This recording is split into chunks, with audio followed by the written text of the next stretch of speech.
It was a chilly November afternoon in Chicago, the kind of day when the wind cuts straight through layers of clothing and bites at the skin.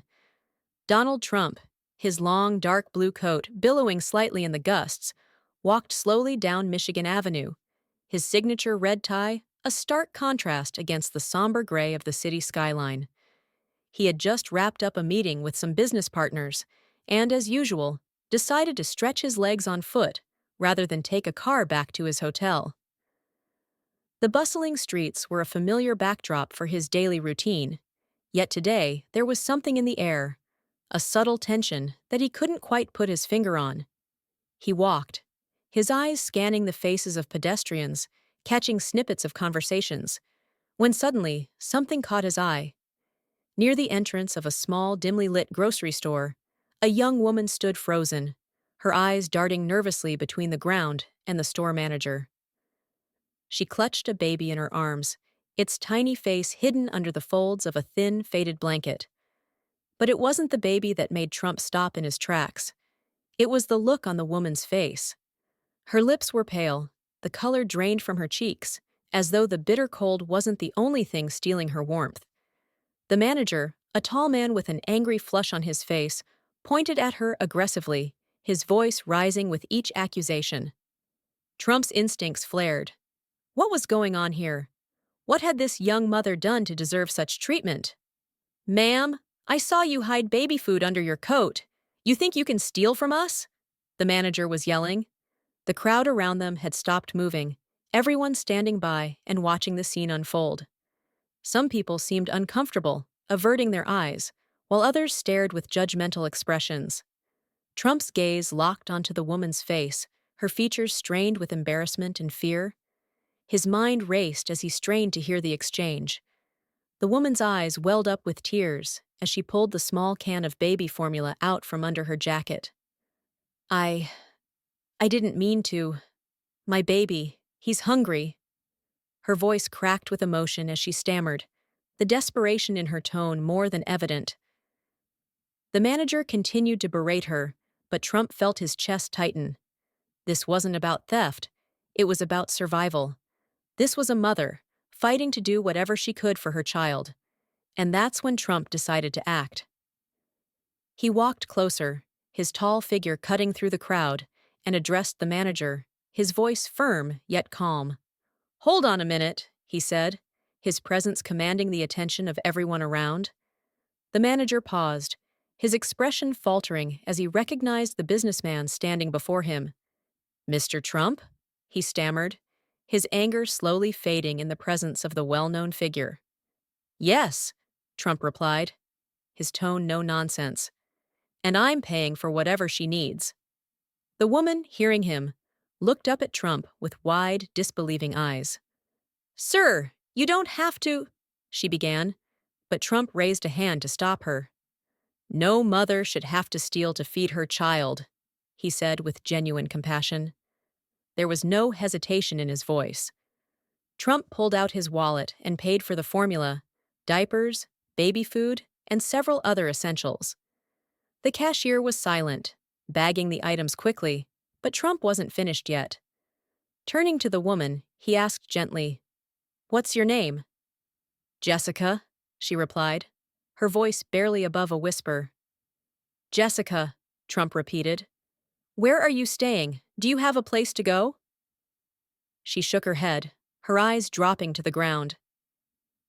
"We've been sleeping in my car. I lost my job a few months ago. Rent got too high. I'm trying, but it's hard." Her voice trembled with the weight of her struggles. Trump's heart sank. This wasn't just a moment of kindness. It was a reminder of how many people were living in conditions like hers. But he wasn't the type to just sympathize. He acted. He made a decision in that moment that would change Jessica's life forever.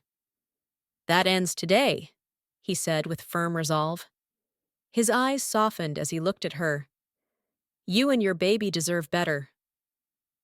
He stepped aside and immediately dialed his assistant, Margaret. "Margaret, find me a hotel room nearby. A safe, warm place, something comfortable for a mother and child. And get a doctor to check on them immediately." Margaret responded without delay. Within moments, a black SUV appeared, and Trump personally escorted Jessica and her baby to the car, ensuring that they were well taken care of. The hotel they arrived at was luxurious, but Trump didn't care about the extravagance. He cared about the comfort and safety Jessica needed. The staff welcomed them with open arms, ushering them into a warm suite. There was a crib set up, fresh clothes, and a hot meal waiting for them. Trump made sure every detail was covered. The doctor arrived soon after, and though the baby was underweight, the doctor assured Jessica that with proper care, her child would recover. Jessica, who had been on the verge of giving up just hours before, now sat cradling her baby, her face streaked with tears of relief. The exhaustion she had carried for so long seemed to melt away, replaced by a sense of security she hadn't felt in months. But Trump knew this wasn't enough. This was only the beginning. Jessica needed more than just a place to stay for the night. She needed a path forward. "Margaret," he said as he stepped outside for a moment to make another call, "reach out to a support service for young mothers. Housing, job placement, childcare. Everything she needs to rebuild her life." Within hours, a woman named Lisa from a nonprofit organization arrived at the hotel. She knelt down beside Jessica, her voice kind and warm. "Jessica, we're here to help you get back on your feet," Lisa assured her. "You're not alone anymore. We'll provide the support you need." Jessica, still in shock, looked up at Trump, her eyes filled with gratitude. "Mr. Trump, I don't know how to thank you."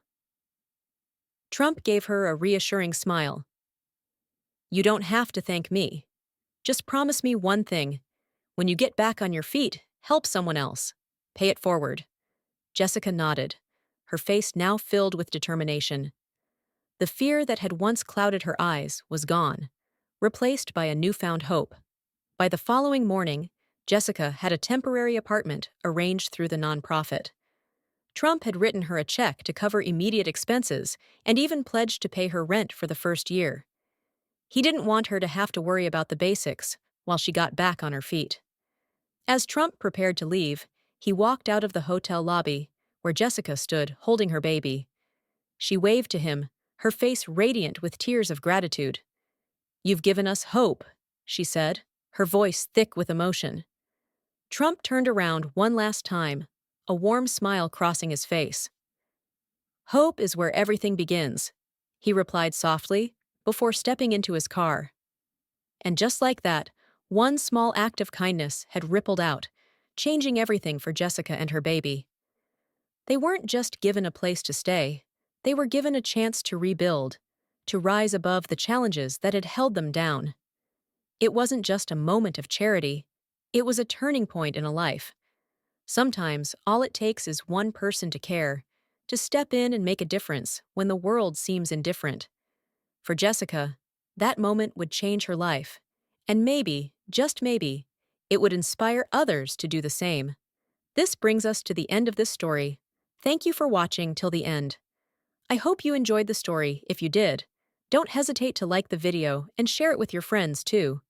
Subscribe to our channel and turn on the notification bell for more fascinating stories. Have a nice day.